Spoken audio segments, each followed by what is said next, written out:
आप सभी का स्वागत है और नमस्कार। आज रात मैं आपके लिए प्रेतवाधित घरों की कहानियों का एक रोमांचक संग्रह लेकर आया हूं। तो तैयार हो जाए क्योंकि अब आराम करने और अंधेरे को अपने ऊपर हावी होने देने का समय है। ये कुछ महीने पहले की बात है जब मैं और मेरा बॉयफ्रेंड दक्षिण अमेरिका की यात्रा कर रहे थे। हम लास बोलिविया में थे और हमने ऐतिहासिक जिले में एक हफ्ते के लिए एक छोटा सा अपार्टमेंट किराए पर लिया था। जगह खूबसूरत थी लेकिन पुरानी थी। मोटी मिट्टी की दीवारें, लकड़ी के फर्श जो हर कदम पर चरमराते थे और छतें असमान थीं, जैसे सदियों से इमारत थोड़ी झुकी हुई हो। हम समुद्र तल से 12,000 फीट की ऊंचाई पर थे, इसलिए हम ऊंचाई पर होने वाली परेशानियों, सिरदर्द, थकान और एक अजीब सी डिस्कनेक्टिंग फीलिंग से जूझ रहे थे। लेकिन एक रात जो हुआ उसका ऊंचाई से कोई लेना देना नहीं था। तो उस रात मैं अचानक जाग गया।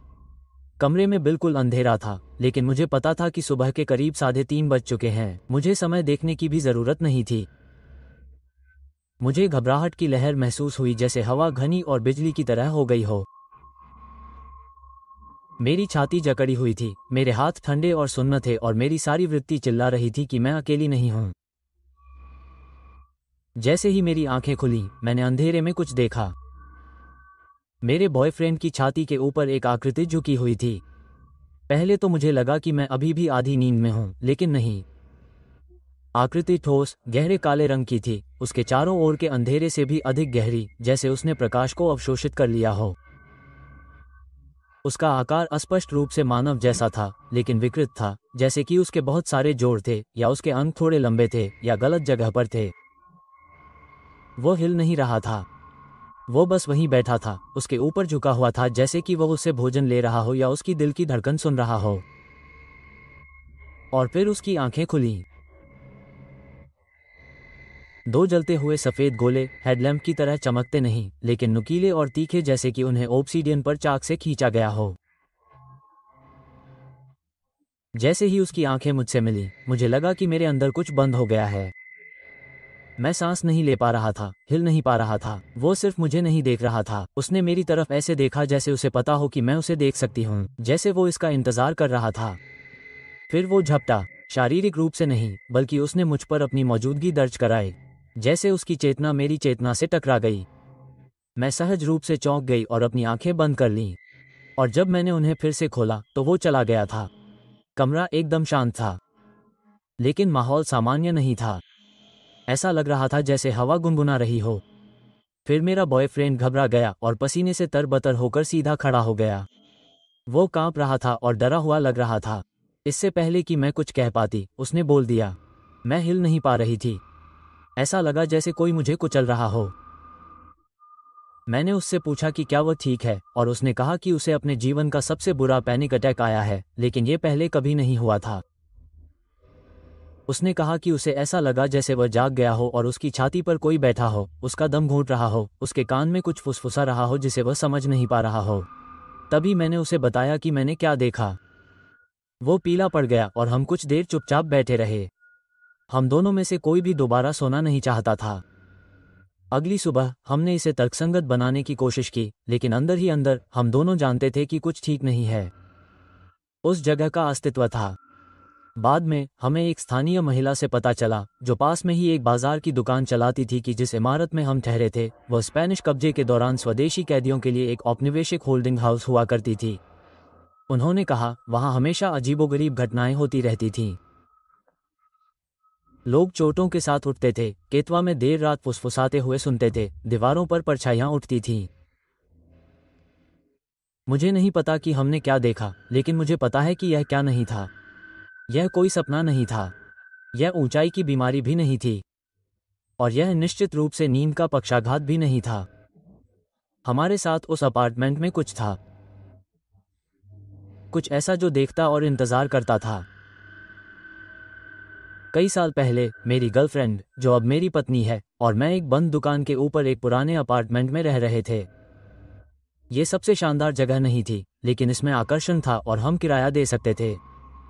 मेरा भाई उस समय हमारे साथ रहता था और सप्ताहांत में वह अक्सर शराब पीने जाता था और कभी कभी तड़के एक या दो दोस्तों के साथ वापस आता था। वे खाना बनाते, धूम्रपान करते, कुछ संगीत लगाते, थोड़ी देर बातें करते और फिर सो जाते। यह इतनी नियमित बात हो गई थी कि कुछ समय बाद हमें इसका एहसास भी नहीं हुआ। एक रात लगभग 3 बजे मेरी पत्नी और मैं मेरे भाई की परिचित आवाज़ से जाग गए। रसोई में किसी से बात कर रहे थे, धीरे धीरे हंस रहे थे और इधर उधर घूम रहे थे। तभी बेकन पकने की साफ गंध आई। हम दोनों ने दीवार से आवाज लगाई कि वो हमारे लिए कुछ और रोल बना दे, लेकिन कोई जवाब नहीं मिला। हमें लगा कि संगीत और शोरगुल में उसने हमारी आवाज नहीं सुनी, इसलिए मैंने उठकर अंदर जाने का फैसला किया। जैसे ही मैंने कपड़े पहने, मैंने उसे बातें करते, कॉफी जैसी आवाज में कुछ हिलाते हुए सुना और बेकन की गंध और भी तेज होती जा रही थी। लेकिन जैसे ही मैंने दरवाजा खोला, सब कुछ थम गया। सन्नाटा था। कोई आवाज नहीं, कोई खाना नहीं बन रहा था और कोई गंध नहीं थी। कमरा पूरी तरह से खाली था। चूल्हे पर कुछ भी नहीं था, कोई कप नहीं था, कोई प्लेट नहीं थी। मैं उसके कमरे में देखने गया, ये सोचकर कि शायद वो वापस चला गया होगा। लेकिन वह गहरी नींद में था, पूरे कपड़े पहने और अकेले खर्राटे ले रहा था। उसके पास इतनी जल्दी खाना पकाने और सफाई करने का समय नहीं था। और अगर होता भी तो गंध बनी रहती, लेकिन वह ऐसे चली गई जैसे शुरू से थी ही नहीं। एक और बार हम सब सो रहे थे जब तेज संगीत की आवाज ने हमें चौंका दिया, पूरी आवाज में। यह मेरे भाई का सीडी प्लेयर था। उसके पास पुराने रॉक एल्बम का ढेर था और किसी तरह यह अपने आप चालू हो गया और पूरी आवाज में बजने लगा। जो बज रहा था वह न केवल तेज था, बल्कि परेशान करने वाला भी था। स्पीकर पर सबसे पहले जो आवाज आई वह थी, मैं नरक की आग का देवता हूं और इसके साथ मैं तुम्हारे लिए आग लेकर आया हूं। तुम जल जाओगे। हम घबराकर बिस्तर से बाहर आ गए। मैं दौड़कर गया और उसे बंद कर दिया। मेरे भाई ने ऊपर से नीचे तक देखा, उसने उसे छुआ तक नहीं था। सबसे डरावनी घटना हमारे साथ सीधे तौर पर नहीं हुई। एक रात जब हम बाहर गए थे, मेरी पत्नी का भाई हमारे घर रुका। सुबह सुबह उसकी नींद खुली, बर्तनों के फर्श पर गिरने, कांच के टूटने और धातुओं के खड़खड़ाने जैसी आवाजें आईं। वो किसी आपदा की आशंका से दौड़कर गया। लाइट बंद थी। उसने उसे चालू किया, लेकिन किचन बिल्कुल साफ था। एक भी चीज अपनी जगह से हिली नहीं थी।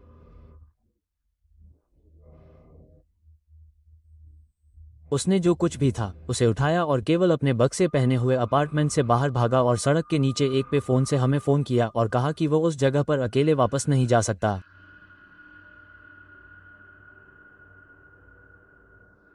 मैं 4 अलग अलग घरों में रहा हूं। मैं उन्हें प्रेतवाधित मानता हूं। हर घर की अपनी एक अलग अजीबियत है। लेकिन तीसरे घर ने मुझे वाकई डरा दिया। मैं उस समय हाई स्कूल में था, शायद 16 साल का, अपनी माँ और सौतेले पिता के साथ एक छोटे से पुराने घर में रहता था। दूसरी जगह से शिफ्ट किया गया था। ये बात हमें बाद में पता चली।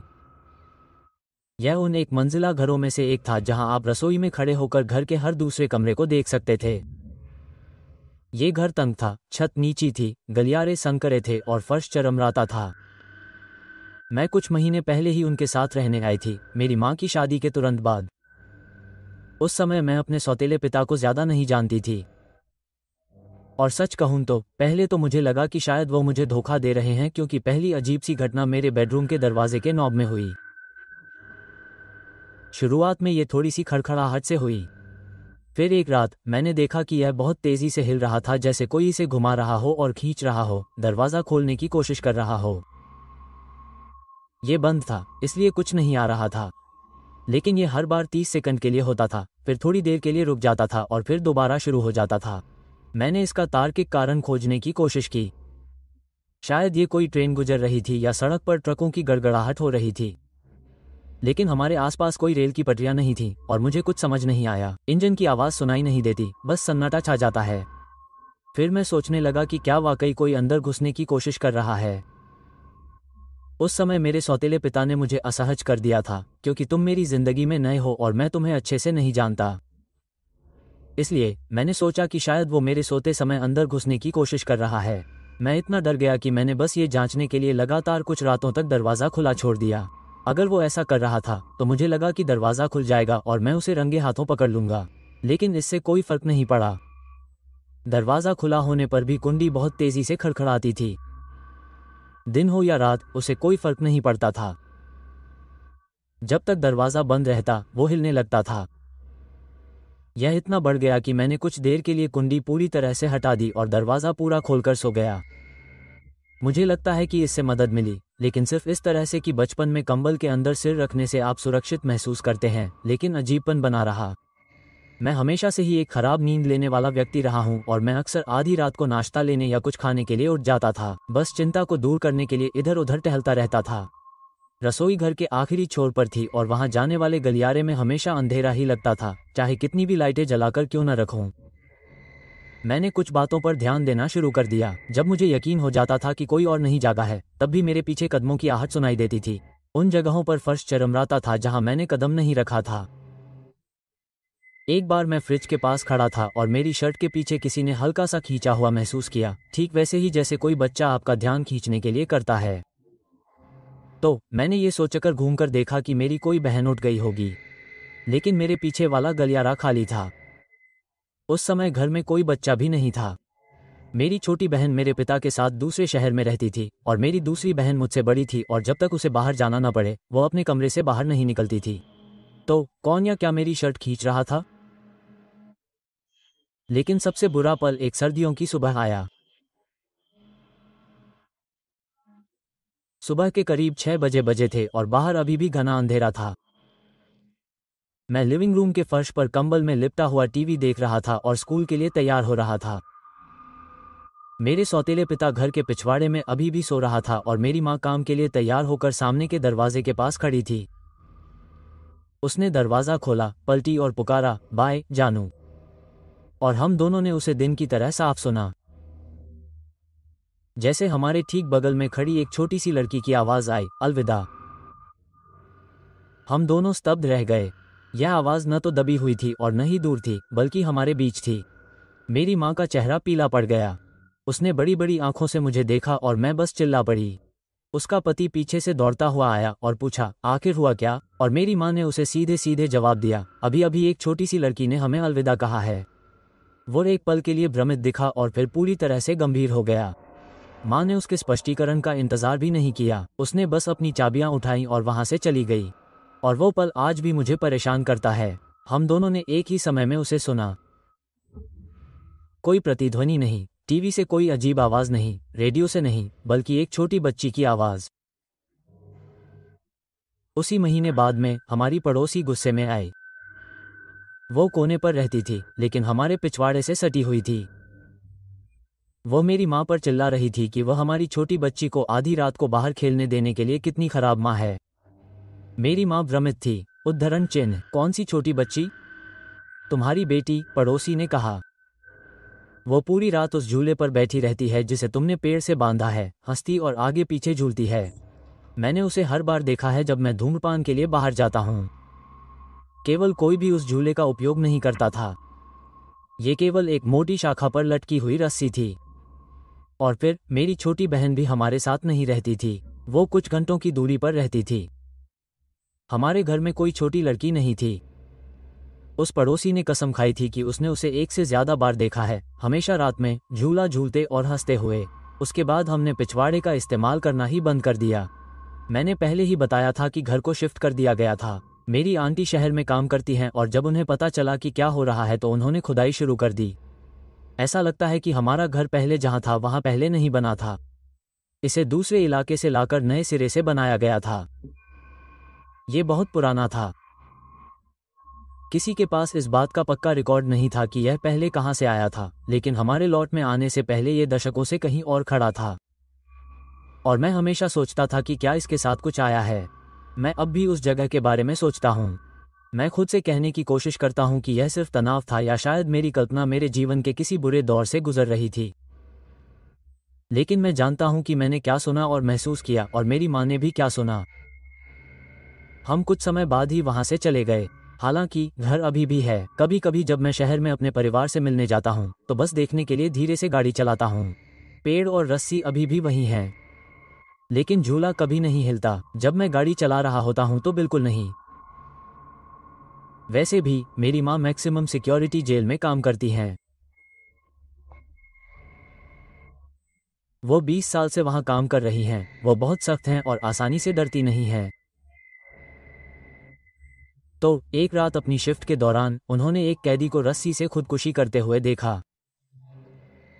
जब उन्होंने उसे काटा तो वह नीला पड़ चुका था, लेकिन उन्होंने वहीं फर्श पर सीपीआर शुरू कर दिया। किसी तरह उन्होंने उसके दिल की धड़कन फिर से शुरू कर दी, लेकिन वह कभी नहीं उठा। खैर, असल में नहीं। पता चला कि वह ब्रेन डेड था और कुछ दिनों बाद अस्पताल में उसकी मौत हो गई। पूरी घटना ने उन्हें बहुत प्रभावित किया। उन्हें बुरे सपने आते थे। वो बहुत रोती थी, PTSD। वो इस बारे में फिर कभी बात नहीं करना चाहती थी और हमने भी उस पर दबाव नहीं डाला। लेकिन फिर घर में अजीबोगरीब चीजें होने लगी।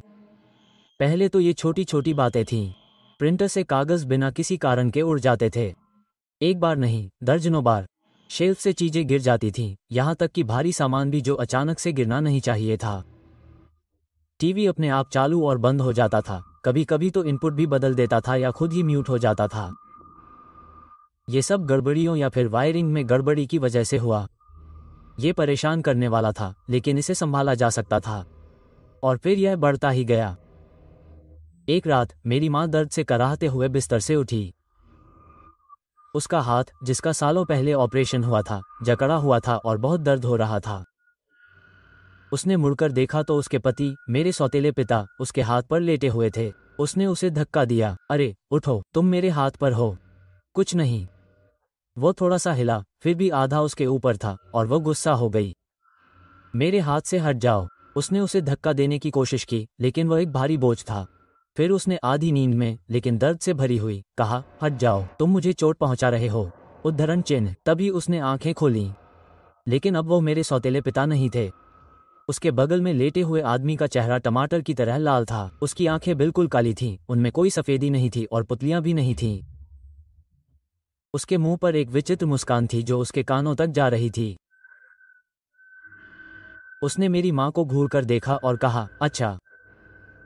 मेरी माँ जोर से चिल्लाई। वो रोई और उससे रुकने की विनती की।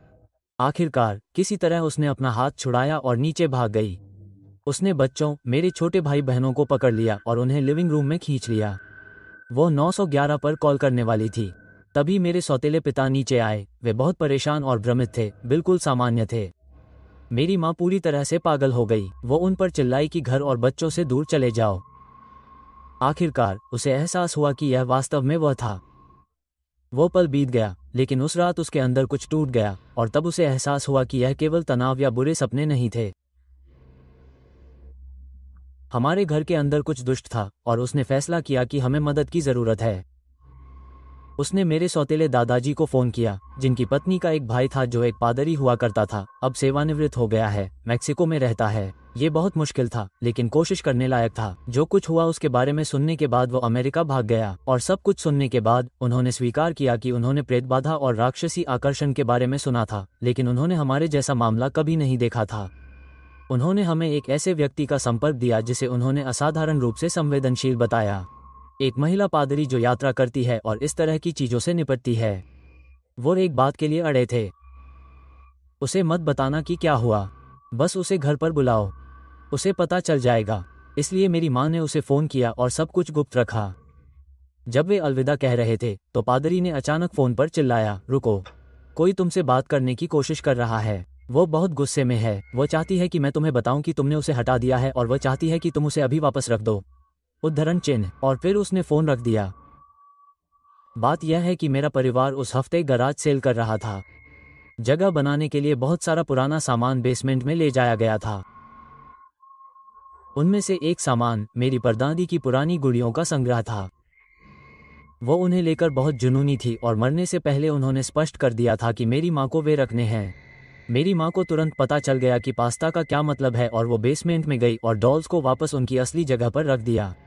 लेकिन पास्ता घर नहीं पहुंचा। सबसे पहले उसने हमारा पता और कॉन्टैक्ट नंबर खो दिया। उसके फोन से वो गायब हो गया और हमने उसे फिर से फोन किया, उसे जानकारी दी और उसने कहा कि वो फिर भी आएगी। फिर उसकी कार स्टार्ट नहीं हुई। फिर उसने एक टो ट्रक बुलाया। उसके घर आते वक्त गाड़ी दुर्घटनाग्रस्त हो गई। शायद ये इत्तेफाक था, लेकिन बहुत अजीब था। वो कभी बाहर नहीं निकल पाए। इसलिए हमने एक और विकल्प चुना, एक स्थानीय पैरानॉर्मल इन्वेस्टिगेशन टीम। वो घर आए और रात भर रुके। टीमों को अलग किया, कैमरे लगाए, ईवीपी रिकॉर्डर, थर्मल इमेजिंग, और हाँ, उन्हें बहुत कुछ मिला। उन्होंने हमारे गेस्ट रूम के कोने में एक विकृत और अमानवीय चेहरे के तैरते हुए फुटेज लिए। उन्होंने गोले, ठंडे स्थान देखे, और सबसे परेशान करने वाली बात, उन्होंने आवाजें रिकॉर्ड की और 4 प्राणियों की स्पष्ट रूप से पहचान की। एक छोटी लड़की, एक बड़ी किशोरी, एक महिला जिसने खुद को लॉरेलाई कहा, और एक आदमी जिसका नाम फ्रैंक था। मेरी मां स्तब्ध रह गई। फ्रैंक नाम? यह वही आदमी था जिसे उसने जेल में बचाने की कोशिश की थी, जो ब्रेन डेड हो गया था। जब उन्होंने और गहराई से जांच की, तो फ्रैंक होने का दावा करने वाले व्यक्ति ने कहा कि वह मेरी मां को पसंद करता था और उसके पति से नफरत करता था। जांच यहीं खत्म हो गई, लेकिन टीम को हमारे घर से बहुत सारी जानकारी मिली, जिससे पैरानॉर्मल सर्किल में थोड़ी बहुत प्रसिद्धि मिल गई। मैं कुछ ही देर बाद नौसेना से घर वापस आ गया। घर में ज्यादातर समय शांति रहती थी, सिवाय एक रात के जब मैं लिविंग रूम में बैठकर पढ़ रहा था और अचानक मुझे भारी, घुटन भरा एहसास हुआ, जैसे कोई मुझ पर नजर रख रहा हो। मैं एक टॉर्च लेकर बाहर भी गया, झाड़ियों में झांक रहा था क्योंकि मुझे यकीन था कि कोई है। लेकिन ऐसा नहीं था। कुछ महीनों बाद मेरे चाचा के बचपन के सबसे अच्छे दोस्त बारबेक्यू के लिए आए। उन्होंने एक नई गर्लफ्रेंड बनाई जिससे हम पहले कभी नहीं मिले थे। जैसे ही वो हमारे घर में दाखिल हुई, वो ठिठक गई। उसने मेरी माँ की तरफ देखा और पूछा, तुम्हारे कितने बच्चे हैं? माँ को लगा कि उसका मतलब बच्चों से है। उसने कहा, 5। कहा, 4 जैविक, 1 सौतेली बेटी। नहीं, मेरा मतलब यह नहीं था। ठीक है, 4 आत्माएं, एक छोटी लड़की, एक किशोरी, एक महिला और एक पुरुष। महिला ने अपना सिर हिलाया। नहीं, कम से कम 2 पुरुष हैं, और मेरे चेहरे पर अभी 2 क्रूर लोग चिल्ला रहे हैं, मुझे बाहर निकलने के लिए कह रहे हैं। इससे एक लंबी और विचित्र बातचीत शुरू हुई। मैं स्वीकार करता हूं कि मैंने इसे अधिकांश पर बकवास कहा, लेकिन उसने दावा किया कि उसे हमेशा आत्माओं को देखने, उनकी भावनाओं को महसूस करने की क्षमता थी। उसने कहा कि उसने बचपन में गुस्से में एक बार एक शिक्षक को हवा में उठा लिया था। दावा किया कि सरकार को पता चला और उसे परीक्षण के लिए ले जाया गया। कहा कि वे अब उसे परेशान नहीं करते।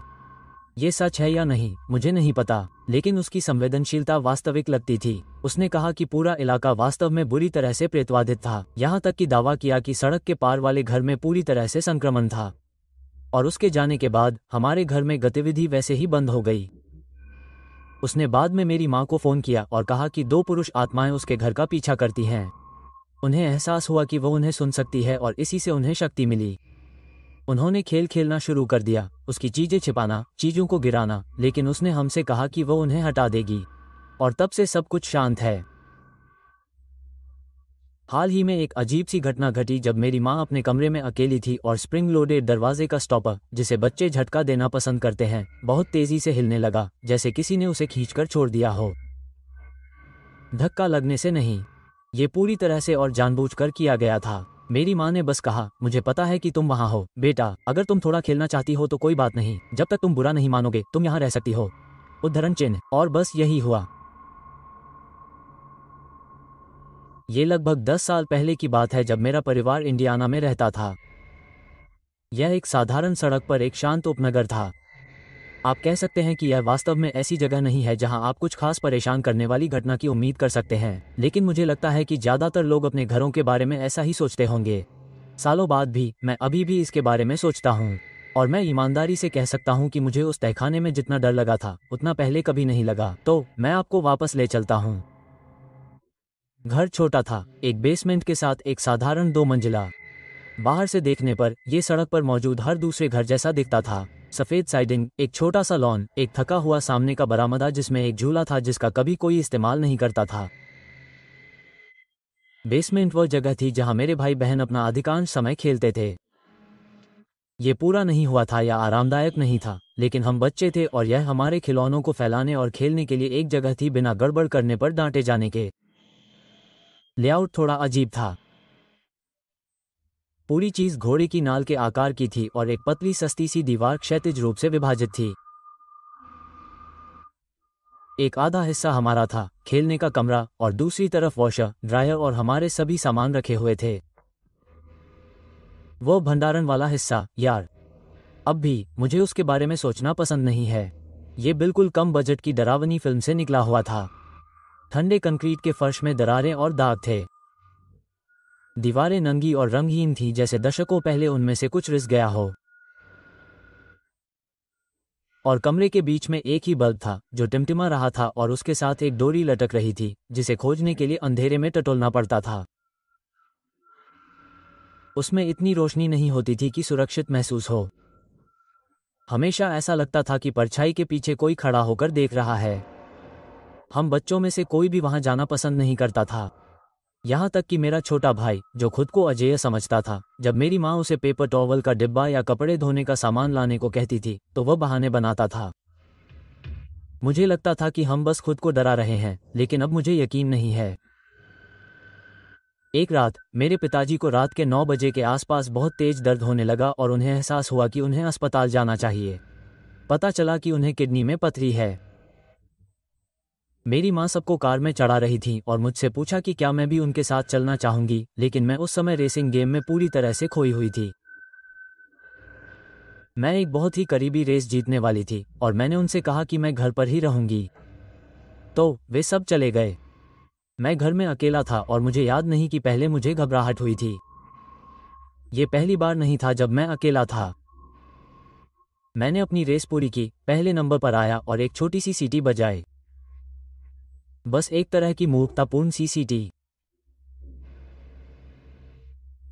और फिर बेसमेंट की दीवार के दूसरी तरफ से कुछ ने सीटी बजाई। पहले तो मुझे लगा कि यह एक प्रतिध्वनि है। उस बेसमेंट में ध्वनि की अजीब हो सकती है, खासकर जब दीवार जगह को बांट रही हो, लेकिन समय के हिसाब से कुछ गड़बड़ थी। मैंने फिर से कोशिश की, इस बार एक छोटी सी सीटी बजाई और फिर से सीटी बज गई, वही लय और सुर। मैं अपने हाथों के रोंगटे खड़े महसूस कर सकता था। मैं कोशिश करता रहा और अधिक जटिल पैटर्न आजमाता रहा, एक नोट के बाद 2 छोटे नोट, उभरता हुआ पैमाना। और मैंने जो भी किया उसने तुरंत और बिना किसी देरी के पूरी तरह से प्रतिक्रिया दी। ऐसा लग रहा था जैसे दीवार के दूसरी तरफ से कोई मेरी नकल कर रहा हो। 2 मिनट के बाद मैं इसे और बर्दाश्त नहीं कर सका। मैं घबरा गया और सीढ़ियों से ऊपर चला गया, खुद को बाथरूम में बंद कर लिया। मैंने अपना फोन भी नहीं उठाया। मैं ठंडे टाइल वाले फर्श पर बैठा था, घुटने सीने से लगाए हुए, दिल कानों में ढोल की तरह धड़क रहा था। जब उस रात मेरे परिवार वाले घर आए तो उन्होंने मुझे बाथरूम में कांपते और रोते हुए पाया। मुझे नहीं पता था कि जब मैंने उन्हें बताया तो वे क्या कहेंगे, लेकिन अजीब बात है कि उन्होंने मेरी बात पर यकीन कर लिया। खासकर मेरी माँ ने। उन्होंने इसे सही ठहराने की कोशिश तक नहीं की। उन्होंने मुझे बताया कि मेरे पिताजी को हमेशा से उस घर से, खास तौर पर बेसमेंट से, कुछ खास अच्छा नहीं लगता था, लेकिन वे हम बच्चों को डराने के लिए कुछ नहीं कहना चाहते थे। उन्हें लगा कि शायद यह उनकी घबराहट या तनाव या कुछ और है, और अगर ऐसा कुछ नहीं है तो वे किसी को डराना नहीं चाहते थे। लेकिन मुझे लगता है कि ऐसा कुछ नहीं था। हम सब सो गए, हालांकि हम में से कोई भी उस रात ठीक से नहीं सोया। लेकिन उसके बाद जो हुआ वो और भी बुरा था। सुबह करीब 3 बजे मेरी माँ बिस्तर के हिलने की अनुभूति से जाग गईं। वह बहुत ज्यादा नहीं हिल रहा था, बस धीरे धीरे, जानबूझकर हिल रहा था, जैसे कोई उसे एक तरफ से दूसरी तरफ धीरे से धकेल रहा हो।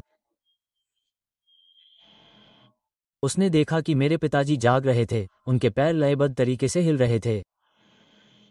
उसने उनसे पूछा कि वे ऐसा क्यों कर रहे हैं, और उन्होंने एक अजीब सपाट लहजे में कहा, मैं ऐसा नहीं कर रहा हूँ, वे ऐसा कर रहे हैं।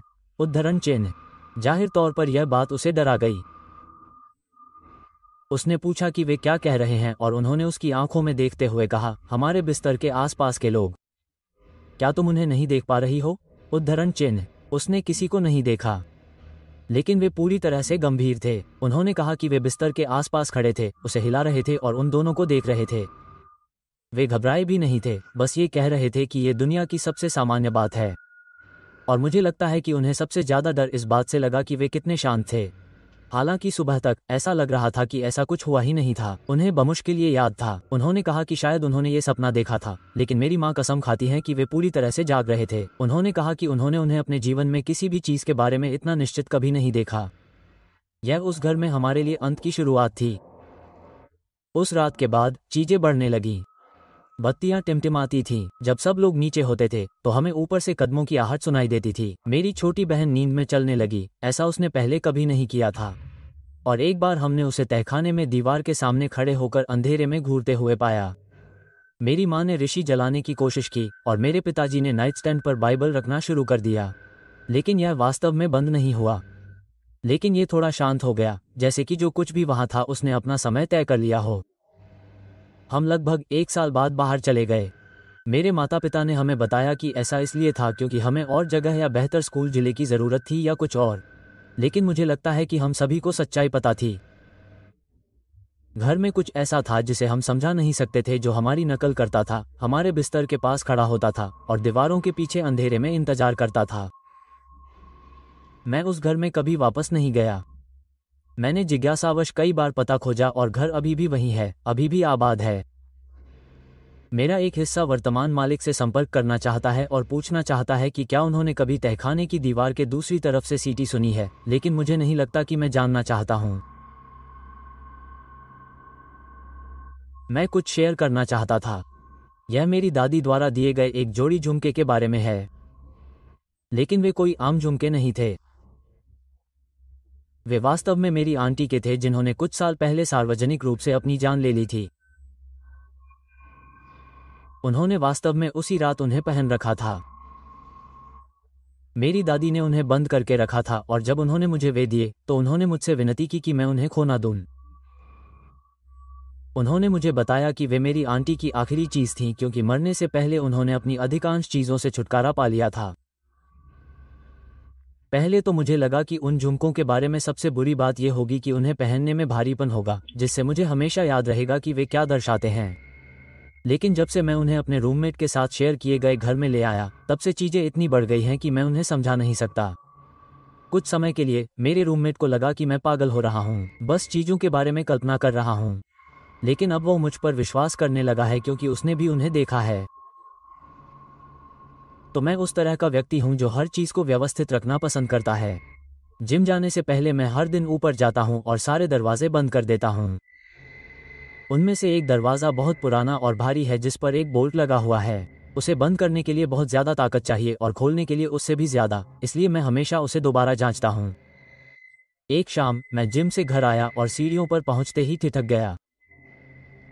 ऊपर के सारे दरवाजे खुले हुए थे। एक या दो नहीं, बल्कि सारे दरवाजे खुले हुए थे, यहां तक कि बोल्ट वाला दरवाजा भी। मेरा रूममेट उस पूरे हफ्ते राज्य से बाहर था और घर पूरी तरह से बंद था। चोरी का कोई निशान नहीं था। फिर भी मैं हर मंजिल, हर अलमारी, यहां तक कि बेसमेंट और अटारी तक छान मारा, लेकिन कुछ नहीं मिला। उसी पल मैंने झुमकों पर सवाल उठाना शुरू कर दिया। दूसरी घटना ने मुझे अंदर तक झकझोर दिया। रात के करीब 11 बजे थे और मैं नीचे टीवी की धीमी आवाज पर फोन पर स्क्रॉल कर रहा था। हमारे स्लाइडिंग ग्लास दरवाजे का दरवाजा पिछवाड़े की तरफ है।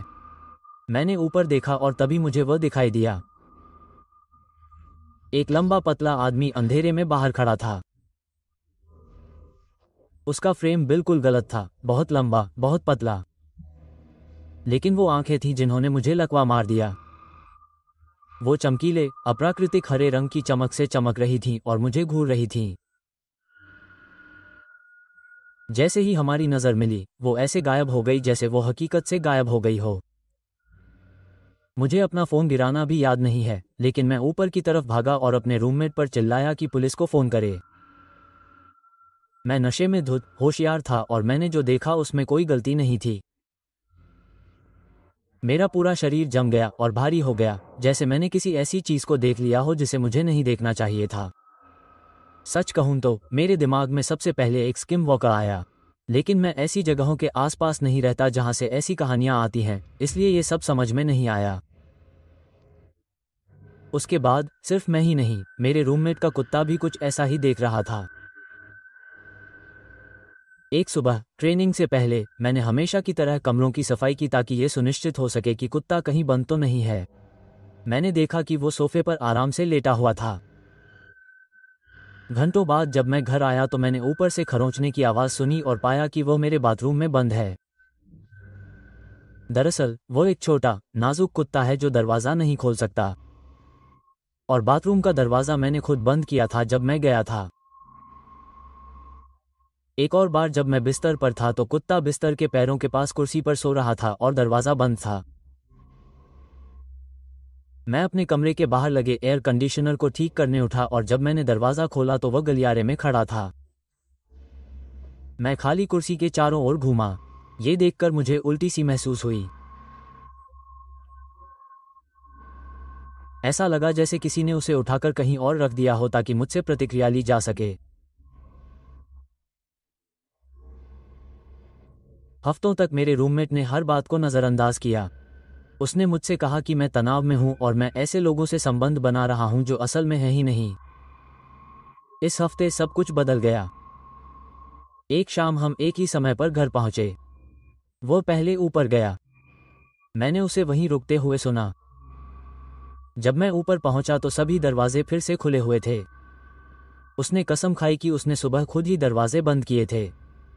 लेकिन बात सिर्फ दरवाजों की नहीं थी। नाइट स्टैंड पर रखी मेरी पानी की बोतल पूरी तरह से खाली थी। नाइट स्टैंड पर रखा सारा स्टफ्ड एनिमल फर्श पर फेंका हुआ था।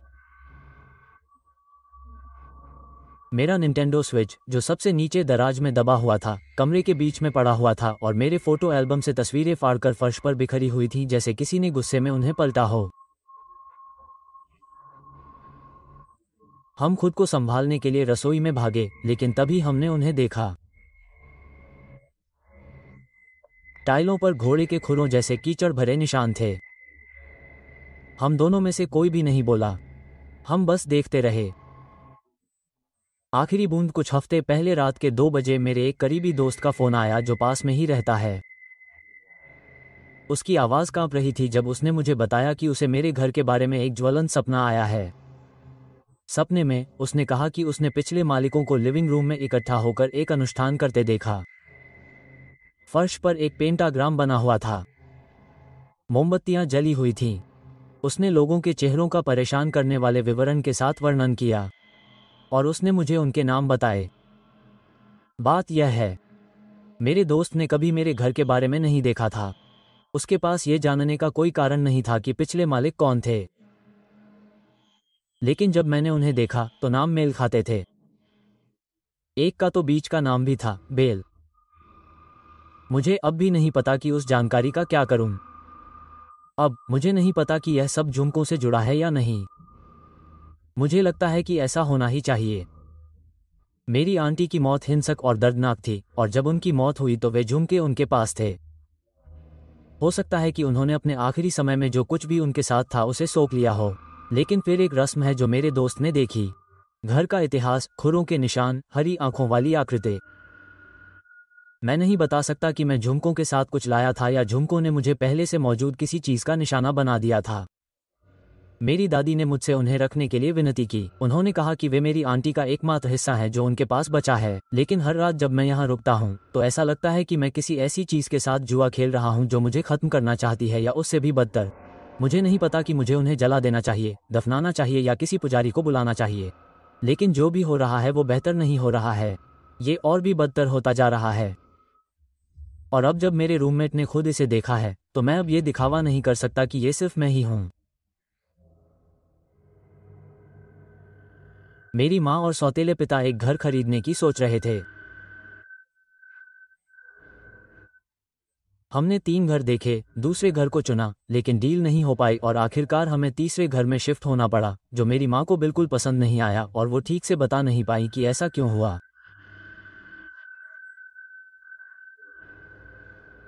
हम शिफ्ट हुए और पहले ही दिन हमें बेडरूम की एक अलमारी में एक डरावना जोकर का कॉस्ट्यूम टंगा हुआ मिला। अगले वीकेंड हमें गराज के ऊपर एक गुप्त अटारी मिली जहां छत में एक संकरे छेद से ही पहुंचा जा सकता था। दीवारों, फर्श और अटारी के हर इंच पर बियर के कैन रखे हुए थे। पीछे कोने में किसी तरह की मिलिट्री यूनिफॉर्म भी रखी हुई थी। और जब हमने उसकी जांच की तो हमें एक छोटा हवाई जहाज और हर जेब में शराब की बोतलें मिली।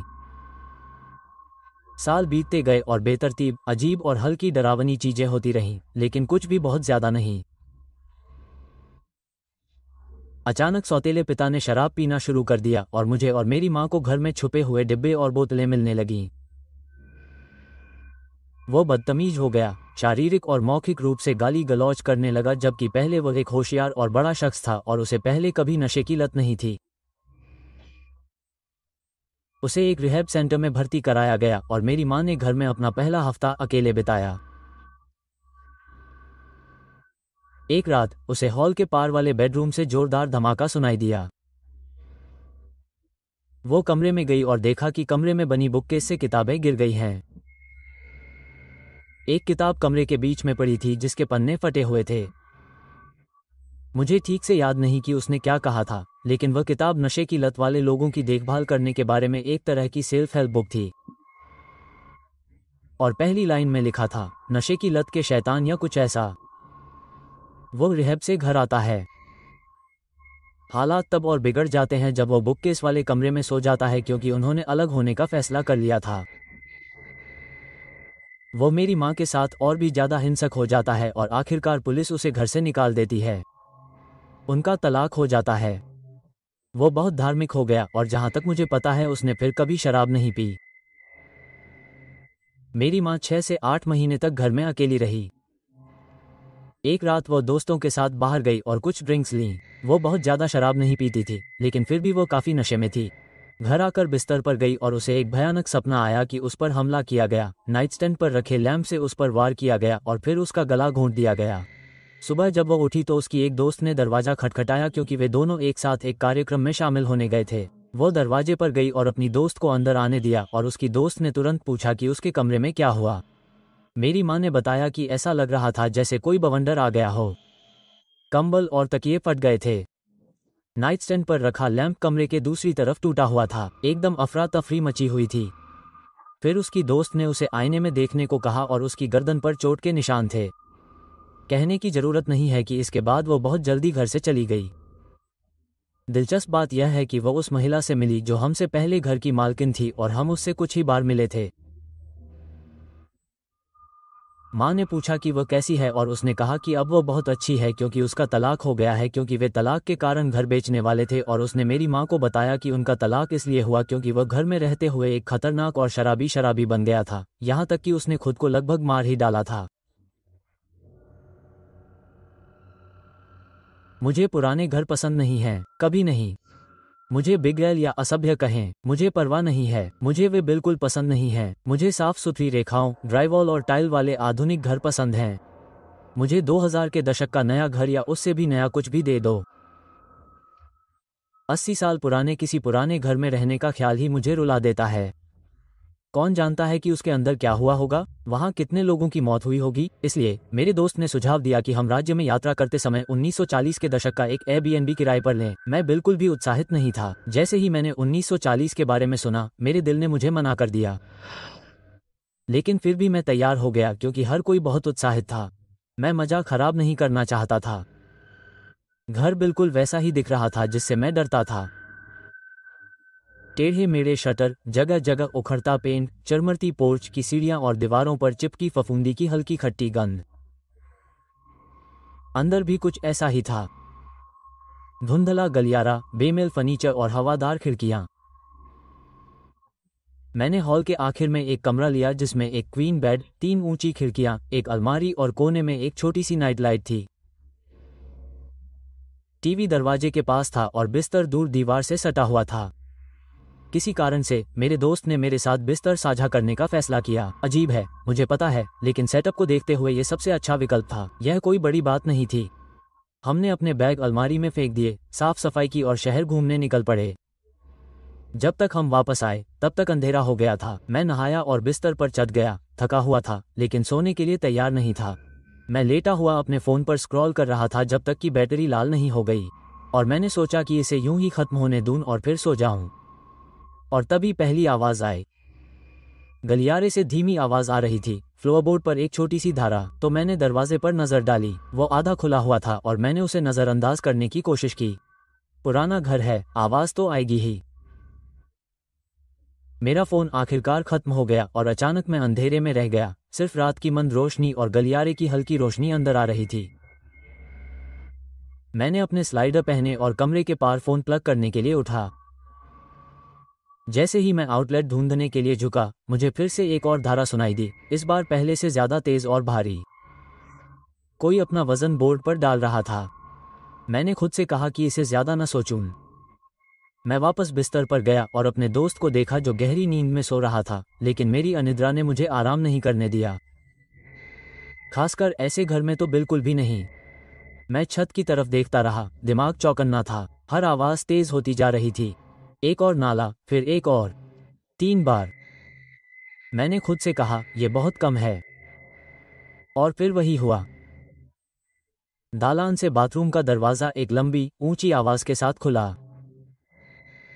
मैं स्तब्ध रह गया। मेरी छाती में जकड़न हो गई, जैसे कोई मुझ पर बैठा हो। दरवाजा पूरी रात बंद था और दालान में कोई नहीं था। मैं वहीं लेटा हुआ था। मेरी सारी वृत्ति मुझसे चिल्ला रही थी कि मैं अपने दोस्त को जगाऊं या भाग जाऊं। लेकिन इसके बजाय मैं बस आधे खुले दरवाजे को देखता रहा। दालान चिपचिपी पीली रोशनी में नहाया हुआ था जब तक कि थकान ने आखिरकार जीत नहीं ली। अगली सुबह मैंने खुद से कहा कि मैंने इसे कल्पना की होगी। मैंने खुद को समझाया कि मैं बस यात्रा की थकान, खराब नींद के कारण परेशान था। हम शहर गए, दुकानों पर गए, स्थानीय रेस्तरां में खाना खाया और कुछ समय के लिए मैं फिर से सामान्य महसूस करने लगा। लेकिन फिर रात हुई और डर फिर से लौट आया। हम सभी पुराने लिविंग रूम में टीवी देख रहे थे। हर हवा के साथ घर चरमरा रहा था और कराह रहा था। आखिरकार सभी ने रात को रुकने का फैसला किया और अनिच्छा से मैंने भी उनका साथ दिया। मैंने नहाया, कपड़े बदले और फिर से बिस्तर पर चढ़ गया। वही माहौल, वही हल्की रोशनी। मेरा दोस्त जल्दी ही सो गया और मैं सन्नाटे में अकेला रह गया। पिछली रात के विपरीत वही चक्र फिर से दोहराया गया। मेरे फोन की बैटरी खत्म हो गई। मैं उसे प्लग करने उठा और फिर आवाजें शुरू हो गईं। पहले तो सिर्फ नाले की आवाजें आ रही थीं, लेकिन फिर मैंने उसे देखा। मेरी आंख के कोने से कुछ अंधेरा गलियारे में घूमता हुआ दिखाई दिया। एक परछाई। वह धीरे धीरे सरक रहा था, एक तरफ से दूसरी तरफ जा रहा था और फिर अंधेरे में घुल गया। मेरा शरीर अकड़ गया और फिर हंसी आई। रसोई से गलियारे में एक आदमी की हंसी आई। जोर से नहीं, गूंजती नहीं, बस सहज, जैसे कोई वहीं खड़ा हो, आधी रात को खुद से हंस रहा हो। उसी पल मैं टूट गया। मैं दरवाजे की तरफ दौड़ा, उसे जोर से बंद किया और ताला लगा दिया। मेरा दिल जोर से धड़क रहा था। मैं बिस्तर पर वापस बैठ गया, पूरी तरह से जागा हुआ। फोन हाथ में था, किसी और घटना का इंतजार कर रहा था। ऐसा लगा जैसे घंटों बीत गए। एक समय मैं बहुत थक गया था। जब मेरी आंखें खुली तो सुबह के 11 बज चुके थे। मुझे लगा कि शायद मैंने सपना देखा है। शायद मेरे दिमाग ने परछाइयों और नालों को किसी और बुरी चीज में बदल दिया है। लेकिन जब मैंने अपने दोस्त से पूछा कि क्या उसे कुछ पता चला है, तो उसके जवाब ने मेरा खून जमा दिया। मैंने सब कुछ देखा और सुना। कदमों की आहट, दरवाजे, दालान में परछाइयां, रसोई में हंसी। उसने कहा कि मैंने बस सोने का नाटक किया ताकि जो कुछ भी हो उसे मेरी आवाज न सुनाई दे। बस इतना ही। कोई बहस नहीं हुई। हम वहां एक और रात नहीं रुकने वाले थे। हमने अपने बैग उठाए, उन्हें कार में रखा और निकल पड़े। हमने मकान मालिक से विनम्रता से अलविदा भी नहीं कहा। हम बस निकल पड़े। उसके बाद से मैं कई आधुनिक होटलों में रुकी हूं और मुझे उस घर में जैसा महसूस हुआ वैसा पहले कभी नहीं हुआ। मेरा नाम सारा है। मैं पाकिस्तान की 21 साल की लड़की हूं और ये तब हुआ जब मैं 16 साल का था। हम गर्मियों की छुट्टियों में सिंध में अपनी दादी के घर गए थे। यह उन पुराने घरों में से एक है जिसमें लंबे गलियारे और ऊंची छतें हैं। घर में एक कमरा है जिसमें एक पुरानी लकड़ी की अलमारी है, जो कोने में एक अलमारी, तिजोरी है, लेकिन कोई भी इसका इस्तेमाल नहीं करता था। मुझे याद है कि मेरी नानी ने एक बार इस बारे में कुछ कहा था कि एल्मिरा में एक छोटी सी चाकू की कहानी है, लेकिन उन्होंने इसका खुलासा नहीं किया और मैंने भी नहीं पूछा। एक रात की बात है, मैं आधी रात के करीब अपने चचेरे भाइयों के साथ अपने फोन पर कुछ नाटक देख रहा था। तभी हमें अंदर से एक हल्की दस्तक सुनाई दी। हम दोनों स्तब्ध रह गए। पहले तो हमने सोचा कि शायद यह एक चूहा या कुछ और है, लेकिन फिर ऐसा फिर से हुआ। इस बार अंदर से 3 धीमी दस्तकें हुईं। हम उसे घूरते रहे और फिर लकड़ी के अंदर से नाखूनों के घिसटने जैसी आवाज आई। बस इतना ही काफी था। हमने जूते भी नहीं पहने थे। हम नंगे पैर ही दालान से नीचे भागे जहां मेरी माँ और मौसी बैठी थीं।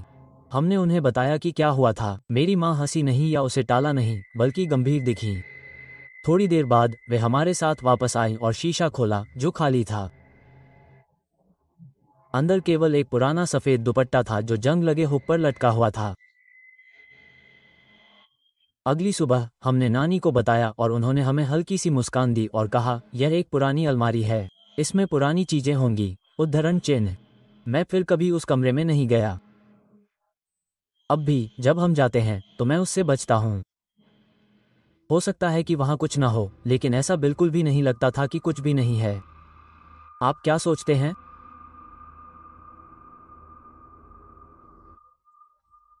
2015 की शुरुआत में मेरा एक दोस्त और उसका समूह हमारे इलाके में जंगल के पास एक परित्यक्त आधे बने घर में समय बिताता था। हम एक ग्रामीण शहर में रहते हैं, लेकिन पास में ही बड़े राजमार्ग और रेलवे हैं। आमतौर पर हम बच्चे सर्दियों में ऐसी जगहों पर समय बिताते थे। हम जलाओ लकड़ी लाते और आग जलाते, परित्यक्त सोफे ढूंढते और उन पर आराम करते आदि। और वह हमारी अपनी एक छोटी सी जगह बन जाती थी जब तक कि हम ऊब नहीं जाते और उसे दूसरे स्थान पर ले जाते। यह एक साधारण 2 मंजिला घर था, बेसमेंट और सबसे ऊपर वाली मंजिल। ग्रुप सबसे ऊपर वाली मंजिल पर समय बिताता था और आराम करता था। 1 साल बाद उन्होंने इसे एक व्यवहारिक हैंगआउट स्पॉट बनाने का फैसला किया। पेंट, एक पुराना सोफा, एक कूड़ा फेंकने का यंत्र, कुर्सियां आदि लाए और रोजाना फर्श झाड़ते और एक दूसरे के साथ हैंगआउट करते और मजाक करते। इस बिल्डिंग में एक कमरा कभी इस्तेमाल नहीं किया जाता था क्योंकि वह कूड़ा करकट से भरा हुआ था और छोड़ी हुई जगह पर मलबा पड़ा हुआ था। लोगों ने उसे वहां रख दिया था ताकि वे अपने लिए एक कमरा बना सकें। आमतौर पर यह जगह बाथरूम के तौर पर बनाई जाती थी। पड़ोसी आते और उन्हें वहां से जाने के लिए कहते, लेकिन बच्चे कुछ देर के लिए चले जाते और फिर वापस आ जाते। इसलिए एक रात उन्होंने वहां बाहर सोने का फैसला किया। वहां लगभग 5-6 लोग थे। वे कंबल, तकिए लाए और वहीं सो गए। लेकिन आधी रात को एक छोटे से कमरे से अजीब आवाजें आने लगीं। लेकिन उस आदमी को लगा कि शायद चूहे हैं और वो हंसता रहा। तब तक उसके एक दोस्त ने वहां कूड़ा फेंका और फिर किसी ने उसे वापस फेंका। लड़के उस रात अपनी जान बचाने के लिए भागे और सब कुछ वहीं छोड़कर अगले दिन आकर अपना सामान इकट्ठा करने का फैसला किया। मेरी एक दोस्त, जो उस समय 18 साल की थी, उस वीकेंड एक द्वीप पर गई थी और एक धन्य क्रस्ट नेकलेस लेकर आई थी। दादा दादी चर्च से हमें ये नेकलेस खरीद कर तोहफे में देते थे और देखते थे कि कमरे में कुछ अशुभ तो नहीं है। वे हमेशा एक दूसरे को डराने के लिए कहानियों के जरिए राक्षसों के बारे में बातें करते थे और ऐसा करने की कोशिश करते थे। इसे रिकॉर्ड करने के लिए वे फोन भी लाए थे। दोपहर में वे इकट्ठा हुए और मेरी दोस्त ने क्रॉस को अपने बैग में रखे एक छोटे सफेद रुमाल में लपेटा और उसे उस जगह के सामने एक कोने में लटका दिया जहां से छोटे कमरे का दरवाजा खुलता था। वे उसे कुछ देर तक देखते रहे और कुछ नहीं हुआ। फिर वे हंसने लगे जब तक कि एक खरोंचने की आवाज नहीं आई और रुमाल अपने आप खुल गया। उन्होंने सोचा कि शायद गुरुत्वाकर्षण का असर है और वे डरने के लिए एक दूसरे पर हंसने लगे। फिर क्रॉस ने गोल गोल घूमना शुरू कर दिया और गति पकड़ ली और ग्रुप का एक लड़का घबरा गया और भूतिया आकृति को पकड़ने के लिए छोटे से कमरे में एक खुला पेंट कंटेनर फेंका। जब पेंट क्रॉस के सामने वाली दीवार पर गिरा तो उसने दीवार को रंग दिया और एक तरह की आकृति बना दी। उन्होंने इसकी एक तस्वीर ली जिसे मैंने देखा, लेकिन वह सालों पहले फोन बदलने के कारण खो गई थी। उसका आकार बहुत अजीब था। वे बुरी तरह डर गए और भाग गए। चीजें अभी भी वही हैं और हर बार जब वे इमारत के पास से गुजरते हैं तो वे इमारत की जगह से बचने के लिए सड़क के विपरीत छोर पर चले जाते हैं। तस्वीर के अलावा मुझे यकीन नहीं था कि कहानी का कोई हिस्सा सच था या नहीं। क्या किसी को पता है कि यह किस तरह की चीज हो सकती है? हाय दोस्तों, मैं मोड बोल रहा हूं और सुनने के लिए आप सभी का बहुत बहुत धन्यवाद। मुझे उम्मीद है कि आपको आज रात प्रेतवादित घरों की डरावनी कहानियों का संग्रह पसंद आया होगा। अगर हाँ, तो आप मुझे नीचे बता सकते हैं। इसके अलावा मैं बहुत जल्दी प्रमोशन नहीं करता, लेकिन आप में से जो लोग वाकई प्रमोशन पसंद नहीं करते, उनके लिए मैं डिस्क्रिप्शन में टाइम स्टैम्प छोड़ता हूं ताकि आप उन्हें स्किप कर सकें। और मैं उन्हें सबसे पहले रखता हूं ताकि आप बिना किसी रुकावट के ऐसा कर सकें। फिर भी आपकी टिप्पणियों और प्रतिक्रिया के लिए धन्यवाद। लेकिन मेरी तरफ से बस इतना ही। बेशक मुझे अपने सदस्यों और संरक्षकों को आखिरी में बहुत बहुत धन्यवाद देना है, जिनके नाम स्क्रीन पर देखे जा सकते हैं। उनका सहयोग चैनल को आगे बढ़ाने में वाकई बहुत मददगार है। तो धन्यवाद। और अगर आप भी उनके साथ जुड़कर कुछ शानदार सुविधाएं पाना चाहते हैं तो डिस्क्रिप्शन में दिए गए लिंक पर जाकर और जानकारी पा सकते हैं। मेरी तरफ से बस इतना ही। उम्मीद है कि शुक्रवार को आपसे मुलाकात होगी। शानदार बने रहें और मैं आपसे अगले शो में मिलूंगा। शुभ रात्रि।